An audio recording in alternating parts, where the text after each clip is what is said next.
type de fonction classique. Donc, là ici, on a une entreprise qui produit des objets décoratifs pour les fêtes de fin d'année. Le coût de production, qui est noté CQ en euros, de Q objet, ça veut dire Q c'est la quantité d'objets, pour une quantité comprise entre 10 et 60. Voilà le coût de production, c'est une formule. Q au cube, moins 105 fois Q au carré, plus 3000 fois Q, plus 8500. Les objectifs sont divers et variés. Le nombre d'objets décoratifs à produire en un mois pour obtenir un coût de production minimum, on cherche le minimum, et la valeur de ce coût de production minimum. Ok, on cherche le nombre pour avoir un coût minimum, et le coût minimum. Alors, d'abord, calculer le coût de production C10 de 10 objets décoratifs et C60 de 60 objets décoratifs. Ce que je vais faire, c'est que je vais prendre ma formule ici. Hop. Je vais la remettre ici pour pouvoir faire mon calcul. Donc ici, C10. Et donc, on va donc remplacer Q par 10. Je vais donc pouvoir écrire C10. C10 égale 10 au cube. Je remplace Q par 10. Moins 105 fois, je remplace encore Q, 10 au carré. Plus 3000 fois Q, donc pas fois Q, mais fois 10, car j'ai remplacé Q par 10, plus 8500. Et la même manière pour C60. C60 est égal à, on remplace Q par 60, donc 60 au cube, moins 105 fois 60 au carré, plus 3000 fois 60, plus 8500. Donc maintenant, il va falloir faire le calcul. Pour faire ce calcul, moi, ce que je vais faire, c'est que je vais aller sur le logiciel GeoGebra. On pourrait faire exactement la même chose avec les calculatrices. Pour cela, vous avez des vidéos que j'ai déjà postées. Donc, je vais sur GeoGebra, je tape GeoGebra, dans un moteur de recherche quelconque, je fais démarrer GeoGebra. Ici, moi, je veux faire du calcul. Donc, je vais faire du calcul sur une fonction. Alors, souvent, ce que je fais, c'est qu'il faudrait que je démarre géométrie, pour pouvoir tracer ma fonction, algèbre, pour mettre ma fonction, et calcul formel pour faire mes calculs. Moi, je vais lancer algèbre, car quand on lance algèbre, il lance directement, vous avez vu aussi, le graphique. Dans algèbre, je vais marquer ma fonction. Donc ma fonction est, je vais marquer avec des x. Je pense que même dans la suite de l'exercice, ils vont mettre avec des x. Voilà, vous avez vu. Dans la suite de l'exercice, ils ont remplacé c2 par f de x. Donc je vais marquer x au cube moins 105x carré plus 3000x plus 1800. Donc x au cube, donc chapeau chinois 3. Je fais un petit coup à droite pour descendre. Donc on a dit que c'était x au cube moins 105x carré, moins 105x au carré, plus, c'est plus, plus 3000x, et après on a dit que c'était plus 8500. Voilà, ma fonction, vous voyez qu'elle s'affiche pas, ou juste une petite partie ici que l'on voit. On saurait comprendre ça, mais plus tard, pour l'instant on n'en est pas là. Donc, j'ai tracé ma fonction. Moi, ce que je veux calculer, c'est ma fonction en 10 et en 60. Donc, pour ce faire, je vais chercher le calcul formel. Hop, s'il vous plaît, ramenez-moi le calcul formel. Et je veux calculer ma fonction en 10. Donc, je vais marquer f, entre parenthèses, 10. J'aimerais bien une valeur approchée, donc je vais mettre en valeur approchée. Et j'appuie sur Entrée. C'est 29 000. Et f de 60, toujours en valeur approchée, maintenant vous avez vu, entrée, 26 500. Donc 29 000 pour le premier et 26 500 pour le deuxième. Donc je vais quand même marquer les réponses. Égale 29 000. Et ici, 26 000. 29 000 ou 26 500 ? 26 500. Ensuite, on considère la fonction f définie sur l'intervalle 10-60 par ça, et on doit dériver. Ok, pour faire la dérivée, donc nous on a un tableau de dérivée qui nous dit qui sera toujours donné, que si j'ai une fonction f, et ici j'ai f', si la fonction f est définie par f de x égale x au cube, la dérivée sera 3 fois x au carré. Si on a x au carré, ça le sera 2x. Et si c'est ax plus b, c'est écrit exactement de la même manière dans le formulaire, même dans l'autre ordre, d'ailleurs dans tout l'ordre inverse. C'est juste a. Donc nous, quand on regarde ici, on va avoir quelque chose avec des x au cube. Ça va être cette ligne-là. Ensuite, on va avoir quelque chose avec des x au carré. On utilisera cette ligne-là. Et pour terminer, on va avoir quelque chose de la forme ax plus b. Hein. A va être 3000 fois x plus b qui vaut 8500, qui est ici. Donc, comment on fait pour dériver x au cube? X au cube, c'est 3x au carré. Je vais donc remplacer x au cube par 3x au carré. C'est-à-dire f' de x est égal à 3 fois x au carré. Moins 105, et x carré, 105 fois x carré, mais x carré va se transformer en 2x. 105, la dérivée, c'est pas une transformation, hein, 105 fois 2x. Et ici, on a quelque chose de la forme ax plus b, c'est-à-dire une droite, et lorsque l'on dérive une droite, la dérivée d'une droite est son coefficient directeur. Ici, le coefficient directeur, c'est le nombre qui est devant x, c'est 3000. Donc plus 3000. Je simplifie l'expression, parce que je ne vais pas laisser ça comme ça, c'est pas très joli. Hein. Ça me fait 3x carré. 105 fois 2, ça fait 210. X plus 3000. On a bien obtenu l'équation de la dérivée. Je continue. Résoudre l'équation f' de x égale à 0. On veut donc résoudre 3x carré. On va dire que c'est équivalent, c'est la même chose, hein, à 3x carré. C'est bien f' de x, hein, moins 210x, ou j'oublie un 1, plus 3000, ça c'est bien f' de x, est égal à 0. Ici, nous avons une équation du second degré, c'est-à-dire une parabole, est égale à 0. Dans notre formulaire, je vais chercher le formulaire. Donc nous, on est bien sur une équation du second degré, ax plus bx plus c est égal à 0. Donc on nous dit, première chose à faire, oula, quand je zoome, ça fait n'importe quoi, on va laisser ça comme ça. Delta est égal à b carré moins 4ac. Désolé, il y a un petit décalage ici, hein. Donc c'est bien delta qui vaut b carré moins 4ac. Il nous dit d'abord calculer delta. Ok, soit. Calculons delta, et voyons ce qu'il va falloir faire après. Donc déjà, moi ce que j'aimerais bien, c'est déterminer a, b et c. A, c'est le facteur de x carré, c'est le nombre qui est devant x carré, c'est 3. B, c'est le facteur de x, c'est le nombre qui est devant x, c'est moins 210. Et C, c'est la constante qui est toute seule, qui vaut 3000. Il faut calculer le discriminant, c'est-à-dire delta, qui est égal à b au carré moins 4ac. B, c'est moins 210, donc moins 210 au carré. Attention, je mets bien en rouge, c'est pas juste 210 qui est au carré, c'est moins 210. On n'oublie pas ces parenthèses. C'est une erreur qui est vraiment récurrente, ça, d'oublier ces parenthèses sur la calculatrice, et ce qui fait que vous avez tout faux. Moins 4 fois 3 fois c qui vaut 3000. Égal. Je prends ma calculatrice, donc ici, hein, moi, je prends GeoGebra, et je fais moins... Alors, attendez, si je pouvais le faire, réduire un tout petit peu ici, je pense que je pourrais tout avoir. Excellent! Donc là, maintenant, ça, j'en veux pas. Voilà. Donc, moins 210. Oula, j'oublie pas les parenthèses. Hein. Ok. Moins 210.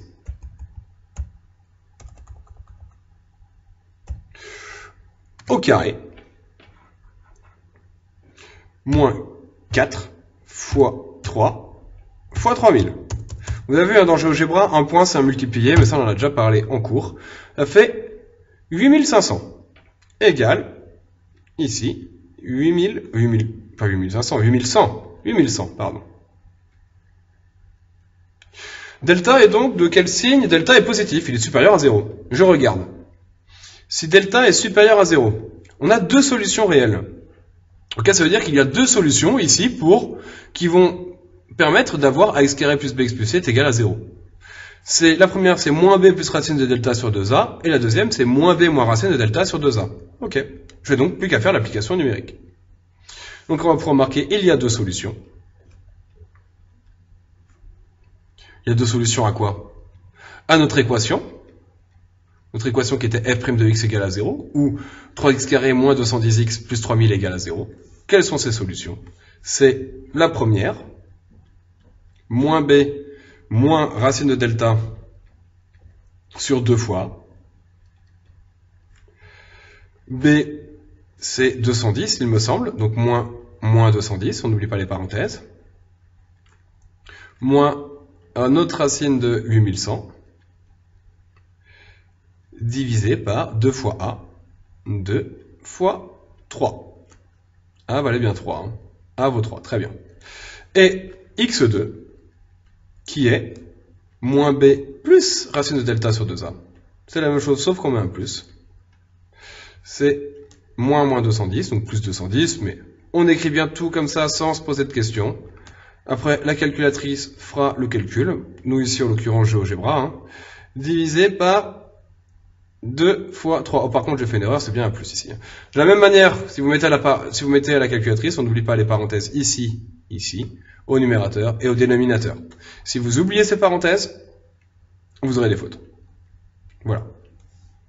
Donc moi ici, je ne m'embête pas avec les dénominateurs, je vais utiliser le logiciel GeoGebra. Je prends la première formule, hop. Donc j'ai parenthèse en rouge. Ensuite, moins, parenthèse, moins 210. Moins racine. Où est la racine ici? La racine, c'est une puissance 1/2. Alors, c'est vrai que je l'avais tout à l'heure quand j'avais mon clavier.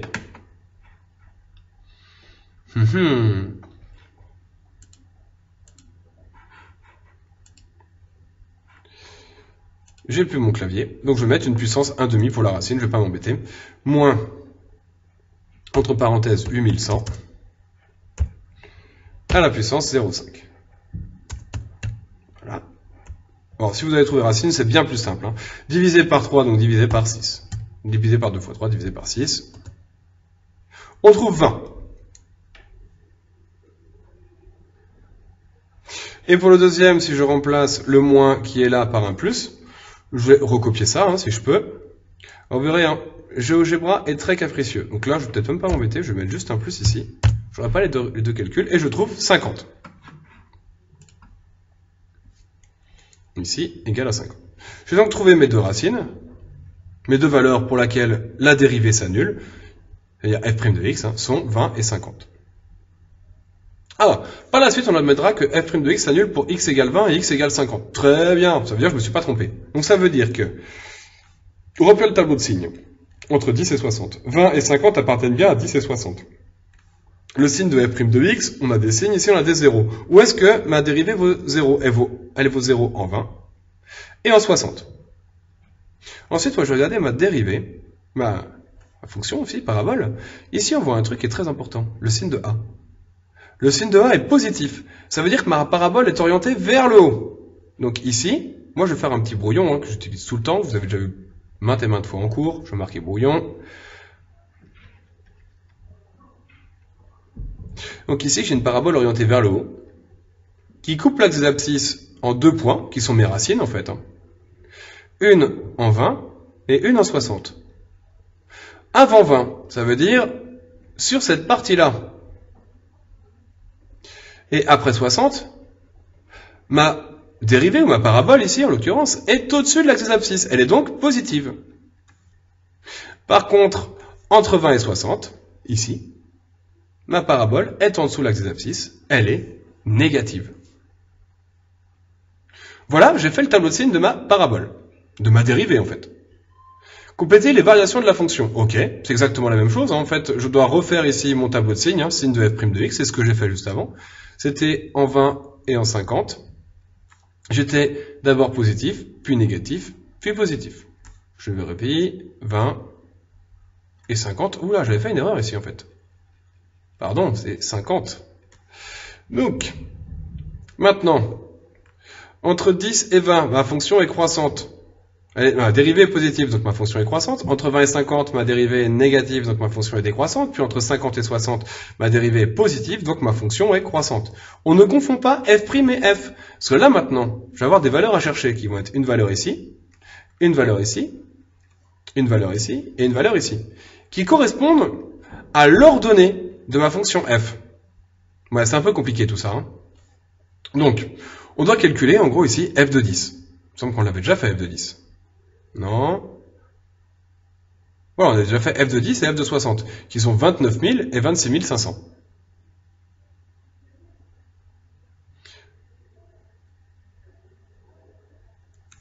Donc ici, on sait que là, c'est 29 000.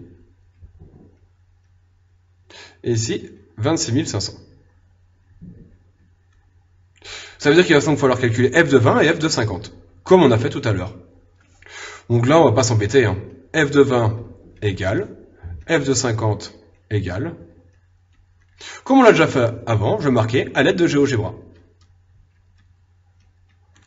Ou à l'aide de la calculatrice, pour ceux qui vont utiliser la calculatrice et leur tableur. GeoGebra.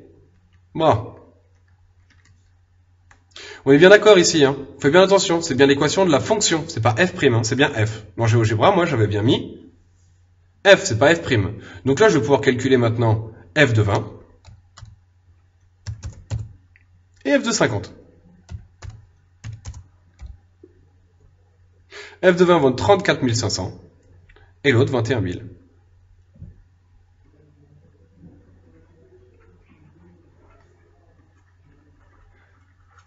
Donc 34 500 et 21 000. Ce qui est rassurant ici, c'est qu'on monte bien de 29 000 à 34 500, c'est supérieur. Après on descend jusqu'à 21 000, puis de 21 000 on remonte jusqu'à 26 500. On ne s'est pas trompé. On admet que si x est le nombre d'objets décoratifs produits, f de x est le coût de production en euros. Déduire des résultats des questions précédentes le nombre d'objets décoratifs à produire en un mois pour obtenir un coût de production minimum. Un coût de production minimum. Alors, le coût de production minimum ici, c'est... On a dit que f de x, c'était le coût de production. Le minimum, c'est ici. Et il faudra produire combien d'articles? 50. Voilà. Donc, il faut produire 50 articles pour avoir un coût de production minimum. Alors, je ne vais pas l'écrire, vous savez que c'est un petit peu long. Et quel sera ce coût? Il sera de 21 000. Par contre, sur GeoGebra, moi, j'aimerais bien tracer cette fonction. Donc, pour tracer cette fonction, on va la tracer entre 10 et 60. Donc déjà, ici, dans GeoGebra, voilà, je vais me mettre ici, entre 10 et 60. Ah ouais, déjà, entre 10 et 60, c'est un petit peu embêtant. Oh si, on peut, entre 10 et 60 ici. Mais moi, j'aimerais bien que mon axe des x commence à 10. Mais on verra ça après. Et l'axe des y, entre quelle valeur et quelle valeur? Le minimum, c'est 21 000 et le maximum, c'est 34 500. Donc on va dire entre 20 000 et 35 000. Mais là, ça devient vraiment embêtant. Parce que commencer à 20 000 ici. Donc ce que je vais faire, c'est que je vais faire un clic droit ici. Et je vais travailler sur le graphique. Alors, hop, je vais réduire ça. Voilà. Travailler sur mon graphique. Là, je vais l'agrandir un petit peu, parce qu'on voit pas grand-chose. Là, ici, ce que j'aimerais bien, c'est sur l'axe des x. L'axe des x, hop. Et là, je peux travailler sur l'axe des y. Alors, il y a normalement coupé en. Voilà, coupé en. L'axe des x doit être coupé en quel axe? Ben, il doit couper l'axe des y en, on a dit, 20 000. Et l'axe des y doit couper l'axe des x en 10. Voilà. Déjà, on est mieux. Après, moi, ce que j'aimerais bien, ici, on pourrait même s'amuser à le faire. Hein. Moi, j'aimerais bien faire entre 10 et 60. Ce qui fait que ce qu'on a fait juste avant ne sert à rien. Entre 10, ici, j'ai peut-être oublié d'appuyer sur Entrée. Il ne veut pas. Donc, dans ce cas-là, moi, ce que je vais faire, hop, il est où, mon axe? Ah oui, je suis en 40 000 du coup. Donc là, ce que je vais faire, c'est que je reste appuyé sur la molette, vous voyez, et je réduis. Donc là, je vais le faire jusqu'à 40 000. Vous allez voir, en fait, ça paraît assez long, mais ça va être très rapide. Tac, et voilà. Donc là, je suis bien à 10. Moi, je veux entre 10 et 60. Et 60. Et j'ai dit que je voulais entre 20 et 40 000. Voilà. Et on voit bien que le minimum où il se situe bien à 50. Et en 50, je vais avoir la valeur que j'ai calculée. Voilà comment afficher un graphique sur GeoGebra. Et surtout, voilà comment résoudre un exercice type sur une étude de fonction.